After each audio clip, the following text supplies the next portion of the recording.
एक राजा था जिसका नाम रामधन था।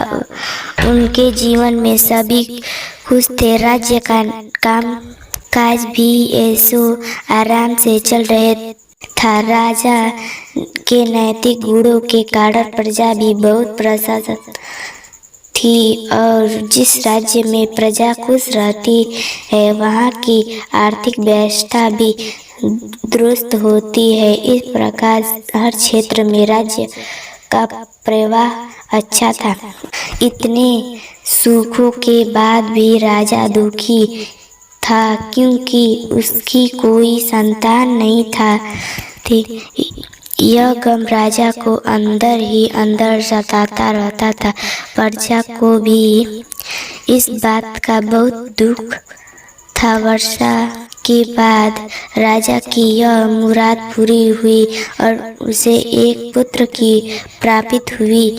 पूरे नगर में कई दिनों तक जसमना नागरिकों को राजमहल में दावत दी गई। राजा की इस खुशी में प्रजा भी झूम रही थी।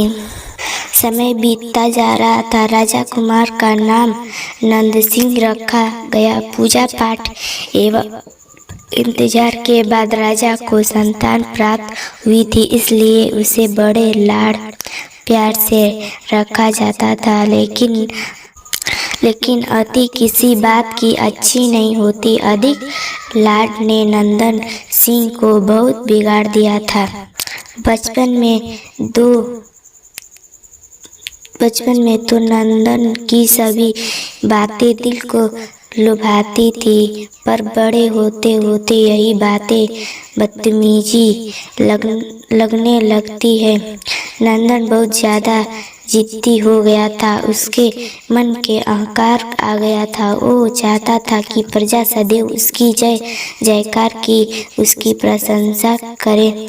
उसकी बात न सुनने पर वह कोलाहल मचा देता था। बेचारी सैनिकों को तो पैर की जूती ही समझता था। आए दिन उसका प्रकोप प्रजा पर उतरने लगता था।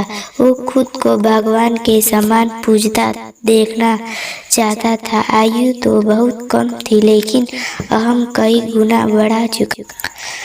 नंदन के इस व्यवहार से भी सभी बहुत दुखी थे। प्रजा आयु दिन दरबार में नंदन की शिकायत लेकर आती थी, जिसके कारण राजा का सिर लज्जा से झुक जाता था। यह एक गंभीर विषय बन चुका। एक दिन राजा ने सभी खास दरबारियों एवं मंत्रियों को सभा बुलवाई और उनसे अपने दिल की बात कही कि वे राजा कुमार के इस व्यवहार से अत्यंत दुखी हैं। राजा कुमार इस राज्य का भविष्य है। अगर उनका व्यवहार यही रहता तो राज्य की खुशहाली चंद दिनों में ही जाती रहेगी। दरबारी राज्य को सांत्वना देते हैं और कहते हैं कि आप हिम्मत रख, वरना प्रजा निसहाय हो जाएगी। मंत्री के सुझाव दिया कि राजकुमार को एक उचित गर्दर्शन एवं सामान्य जीवन के अनुभव की जरूरत है।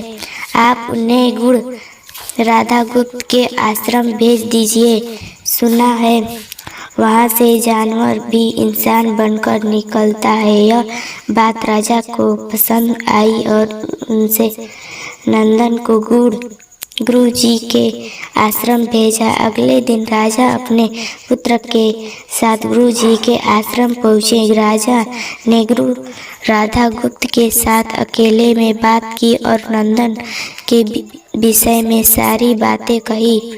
गुरु जी ने राजा को आश्वस्त किया कि वे जब अपने पुत्र से मिलेंगे तब उन्हें गर्व महसूस होगा। गुरु जी के ऐसे शब्द सुनकर राजा को शांति महसूस हुई और वे सहर्ष अपने पुत्र को आश्रम में छोड़कर राजा महल लौट गए। अगले दिन सुबह गुरु के खास चेले द्वारा नंदन की शिक्षा मांगा। कर खाने को कहा गया, जिसे सुनकर नंदन को साफ इनकार कर दिया। चलेन ने उसे कहा दिया कि अगर पेट भरना है तो शिक्षा मांगनी होगी और शिक्षा का समय शाम तक ही है, अन्यथा भूखा रहना पड़ेगा। नंदन के अपनी अकड़ में चले कि अन्यथा भूखा रहना पड़ेगा। नंदन के अपने अकड़ में चले कि बात नहीं मानी है और शाम होते होते उसे भूख लगने लगी, लेकिन उसे खाने को नहीं मिला। दूसरे दिन उसने शिक्षा मांगना शुरू किया। शुरुआत में उसके बोल के कारण उस कोई शिक्षा नहीं होता था, लेकिन गुरुकुल में सभी के साथ बैठने पर उसे आधा पेट भोजन मिल जाता था। धीरे धीरे उसे मीठे बोले का महत्व समझ आने लगा और करीब 1 महीने बाद नंदन को भर पेट भोजन मिला, जिसके बाद उसके व्यवहार में बहुत से परिवर्तन आए। इसी तरह गुरुकुल के सभी नियमों ने राजकुमार में बहुत से परिवर्तन किए, जिसे राधा गुप्त जी भी समझ रहे थे। एक दिन राधा गुप्त जी ने नंदन को अपने साथ सुबह सवेरे सैर पर चलने कहा। दोनों सैर पर निकल गए। रास्ते भर बहुत बातें की। गुरु जी ने नंदन से कहा कि तुम बहुत बुद्धिमान